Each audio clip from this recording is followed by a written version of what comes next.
ये संवाद का जो कार्यक्रम मेरे से शुरू हुआ है ऐसा नहीं है। ये एक संवाद का कार्यक्रम मेरे पिताश्री से शुरू हुआ है।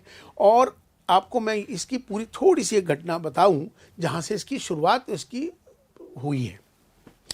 ये 2002 की बात है और उस वक्त में जो सरसंघचालक जी थे के सुदर्शन साहब जी और मेरे पिताजी मौलाना जमील अहमद इलियासी साहब, एक कार्यक्रम हुआ ईद मिलन का।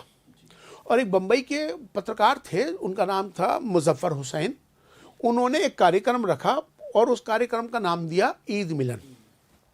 और उस ईद मिलन के कार्यक्रम में उन्होंने हमारे पिताश्री को मौलाना जमील इलियासी जी को बुलाया। तो मैं भी चूंकि उनके साथ था तो मैं भी उनके साथ गया। और उन्होंने मौलाना वहीदुद्दीन खान साहब को बुलाया, वो भी अब इस दुनिया में नहीं रहे। मेरे पिताश्री भी इस दुनिया में नहीं रहे, मौलाना वहीदुद्दीन भी नहीं रहे और सुदर्शन जी भी नहीं रहे।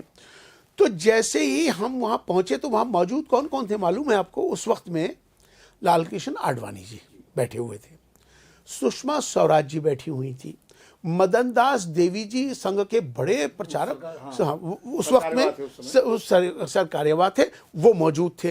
फिर उसके बाद सुरेश सोनी जी मौजूद थे, भैया जी जोशी जी मौजूद थे और उसके अलावा मुरली मनोहर जोशी जी मौजूद थे। तो सारे लोग वहाँ मौजूद थे। मौलाना वहीदुद्दीन साहब आए, मेरे पिताजी आए, तो और सुदर्शन जी वहाँ मौजूद पहले से ही थे। तो जैसे ही पिताजी ईद मिलन के कार्यक्रम में उनके दाखिल हुए तो वो सब लोग खड़े हो गए सम्मान में। तो सुदर्शन जी ने पिताजी को और पिताजी ने उन दोनों को एक गले से चिपटाया और गले से मिले। तो एक बार जब मिले तो पिताजी बोले कि ईद पे एक बार नहीं मिला जाता, 3 बार मिला जाता है। तो वो एक बार गले मिले, 2 बार मिले, 3 बार मिले। तो फिर सुदर्शन जी ने पूछा पिताजी से कि देखिए ये 3 बार, एक बार तो ठीक हो गया, 3 बार का किस्सा क्या है इधर इस पर? तो 3 बार का किस्सा ये है कि जब हम ईद पे एक दूसरे से मिलते हैं, जो गलतफहमियां हैं वो दूर हो, आपस में दिल एक दूसरे के साथ मिल जाए और जो गलतफहमी है वो दूर हो जाए और वो मोहब्बत में तब्दील हो जाए। और हम 3 बार इसलिए मिलते हैं कि पक्का कर लेते हैं कि आज से अब एक रहेंगे। 3 कॉल हो जाता है, वो कॉल हो गया 3 बार। और दिल से दिल 3 बार जब टकराता है हमारे तो पक्का हो जाता है। हिंदू संस्कृति में उसको तिरवाचा बोलते हैं। तिरवाचा कि 3 बार आपने जैसे कहा ना, हाँ, कि ये करना है करना तो वो भी संकल्प हो गया, वो संकल्प हो गया। हाँ। अब इस बात को लेके बड़े मुतासिर हुए सुदर्शन जी, कहने लगे ये तो बहुत अच्छा हुआ। तो ये वहां से ये बात निकली कि राष्ट्रीय कि ये जब सुदर्शन जी और इमाम इलियासी जी एक हो सकते हैं तो हिंदू और मुसलमान क्यों नहीं एक हो सकता? ये भाव पैदा हुआ। तो इतना अच्छा कार्यक्रम हुआ, सब लोगों ने। फिर एक बार पिताजी, मैं झंडेवालान पे, मैं पिताजी और सुदर्शन जी एक संघ का जो कार्यालय है, संघ कार्यालय जो पुराना वाला, अब तो नई बिल्डिंग बन गई। तो हम वहाँ बैठे। बैठने के बाद सुदर्शन जी ने पिताजी से कहा कि जब मैं और आप एक हो सकते हैं तो हमारा समाज एक क्यों नहीं हो सकता? पिताजी ने कहा ठीक है। तो कहने लगा हमको कुछ करना चाहिए। तो कहने पिताजी बोले क्या करना चाहिए?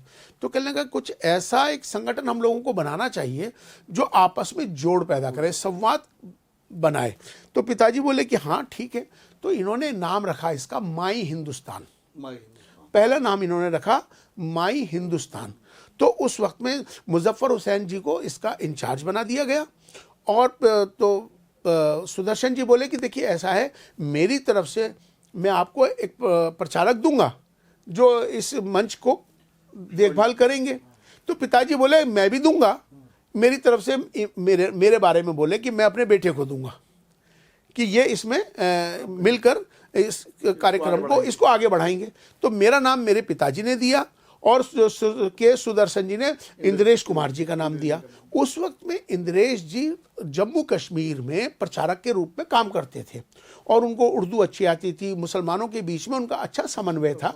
तो ऐसा संघ ने तय करके उनको वहाँ से बुला लिया, इधर से मुझे यहाँ बुला लिया। इसके बुनियाद डालने वाले इस मुस्लिम राष्ट्रीय मंच के मौलाना वहीदुद्दीन खान हैं जो चले गए इस दुनिया से, मौलाना के सुदर्शन जी थे और मेरे पिताश्री मौलाना जमील इलियासी, 3 लोग थे।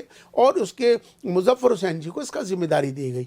तो मैं और इंद्रेश जी लगातार आपने बहुत कार्यक्रम किए। बहुत कार्यक्रम पूरे देश भर में हम जाते थे, हमारा प्रवास रहता था पूरे देश भर में। और मुसलमानों के बीच में जो गलतफहमी है संघों को लेके या आपस में हिंदू मुसलमान को लेके, उसकी दूरियां कैसे कम हो, इस संगठन को हमने खड़ा किया। अगर आप ये वीडियो YouTube पर देख रहे हैं तो हमारे चैनल को सब्सक्राइब कर बेल आइकन दबाएं, और Facebook पर देख रहे हैं तो हमारे पेज को लाइक करें।